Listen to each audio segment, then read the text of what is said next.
If you are watching this video, it means that either you want to become an entrepreneur, you have a business idea, or you already have a business and you are running that business, or maybe you are just curious about entrepreneurship and you want to learn how entrepreneurship is different from other avenues of maybe even just doing business or being in the corporate world.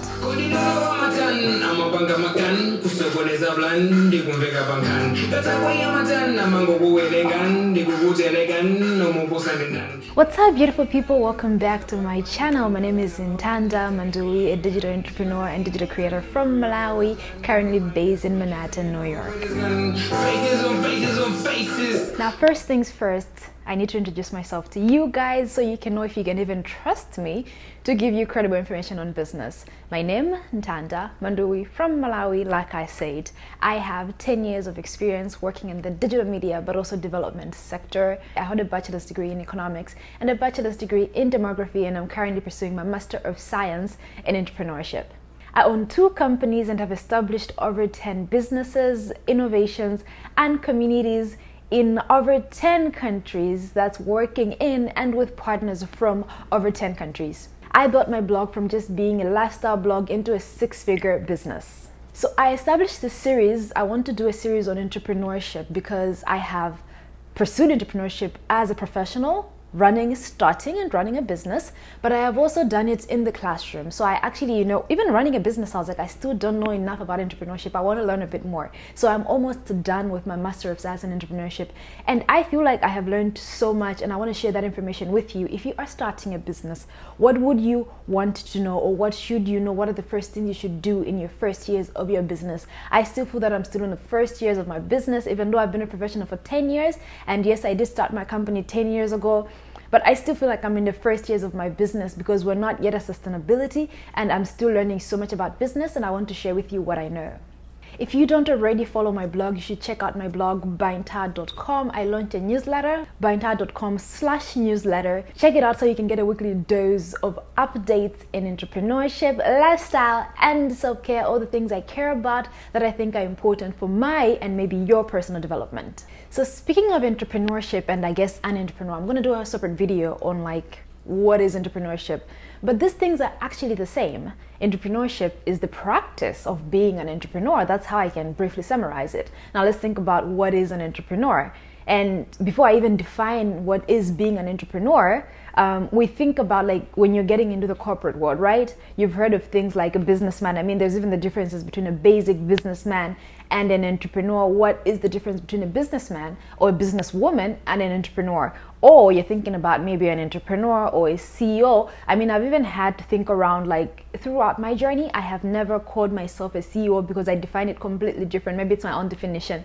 But I always called myself a managing director because that's what I felt that I was. So you're thinking about maybe, are you an entrepreneur? Are you just maybe an inactive director? I think if I was to think of myself in my business right now, I am like a dormant or an inactive director right now.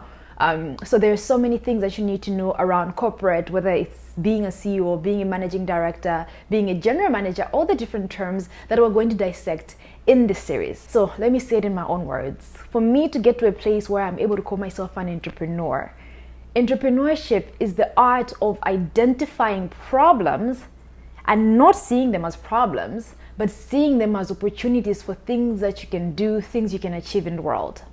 When I think of somebody who has an entrepreneur mindset, they look at every single problem in the world as an opportunity to create a solution, but not just create a solution that they can monetize and be able to market to the world with the goal of providing value, but also making money. So an entrepreneur would be called somebody who is a problem seeker, a problem solver, and an innovator. So if you think of yourself that you seek out problems in the world, you find solutions to these problems, and you create innovations that solve problems for yourself and other people in the world, then you're probably an entrepreneur. In my personal opinion, I think every single person, even if you are not starting out a business, should have the entrepreneurial mindset. I think it's something that has changed me as a human being, and I think everybody needs it.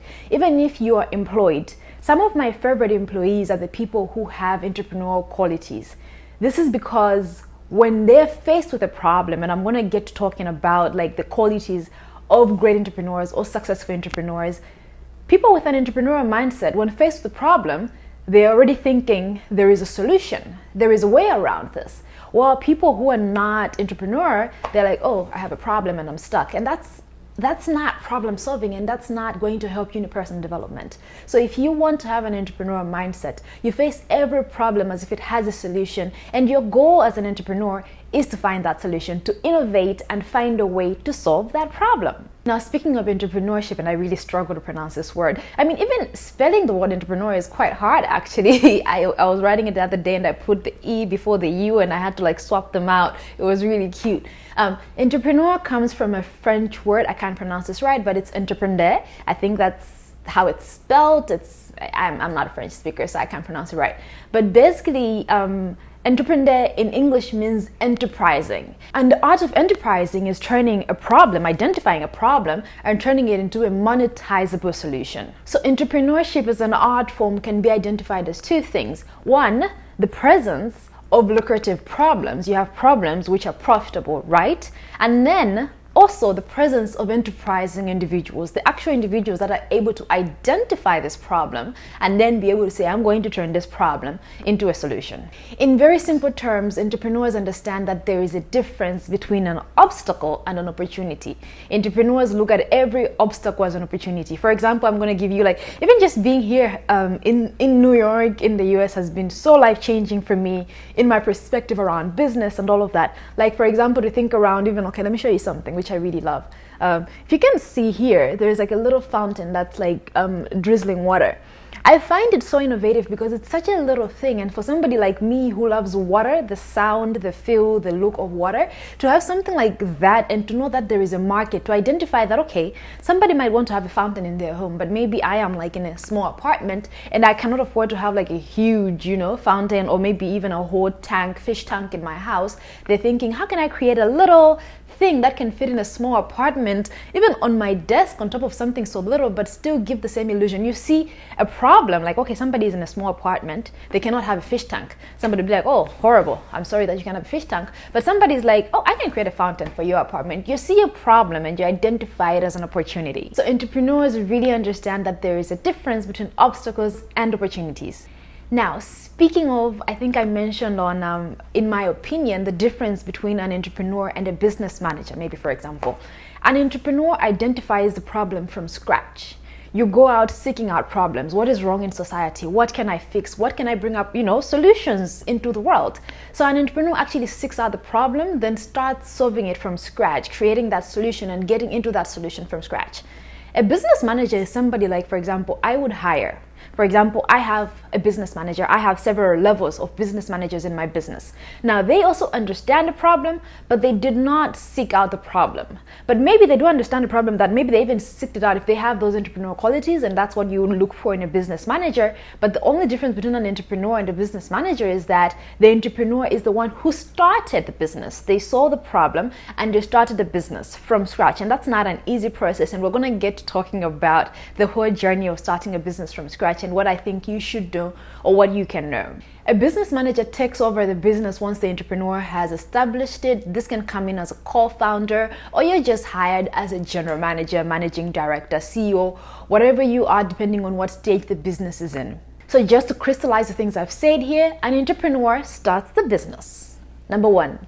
Number two, an entrepreneur identifies new opportunities, not just the opportunity of starting the business, but they are continuously finding new opportunities that this business can leverage from to grow. Entrepreneurs are creative, innovative, and ready to take risks. When I think of the number of risks I've taken for the sake of my business, there are so many. But the point is, they have to be calculated risks. You do not just take any risks just because it's there. They have to be calculated, and you really have to think that, am I doing this in the best interests of this business so this business can grow? Now, an entrepreneur, also quite similar to a business manager, I think this is a quality that an entrepreneur, a CEO, managing director, business owner, can have and should have, to organize and control resources to ensure maximum profit. And speaking of ensuring resources have maximum profit, an entrepreneur has to have the ability and insight to finance, produce, and market a product. When we speak of product, we're talking about the solution that you have provided. You identified a problem, there was a problem, then you created a solution. This solution can be, usually you think of them as products, it can be a service or a product. When you have this product, the very last thing is to make money, to actually sell this to somebody. So just to break it down, as an entrepreneur, you identify a problem. Once you have identified a problem, you create a solution, whether this solution is a product or a service, and maybe I may do a whole video around product and service and the differentiation therein. So you have this product or this service, and the very last step is you're able to take this product to market. You're able to commercialize this product, because the whole essence is you're supposed to make money. As an entrepreneur, you do create this business and you take on the risk of running this business. You make so many decisions around this business. You can even become, your whole life becomes this business. So I hope this video was helpful. I hope you learned something new about starting, but also running a business, and the clear difference between being an entrepreneur and a business owner or a CEO or a managing director. I'll be doing more videos in this series talking about entrepreneurship. The next video is on 5 qualities of successful entrepreneurs that I love, successful habits that I think can make you a better business owner. I hope you found the information helpful. If you liked the video, don't forget to like, subscribe, and comment. I'll be seeing you very soon. Until then, stay kind.